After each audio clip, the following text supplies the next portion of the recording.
L'arròs a la cassola és el típic plat dels dijous a tota Catalunya. Hi ha moltes variants d'arrossos a la cassola i els ingredients varien segons la temporada en què ens trobem.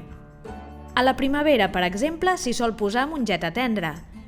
Si mateu el pollastre, sobretot de pagès, s'aprofita la mateixa sang fregida per afegir-la a últim moment. A la tardor s'hi solen posar 4 bolets o també peix, el que hi hagi, calamars, musclos, escamarlans, etc. Es fan arrossos de totes menes, de peix, de colomí, de tudó, de cabra de mar, d'espardenyes, amb garoines, amb conill, sec, amb bacallà, de bugia, de peix blau, etc. Es pot acabar el plat amb una picada feta amb alls, julivert i fetge de pollastre, conill o fins i tot de rap. L'arròs a la cassola era antigament la menja dels casaments i festes majors.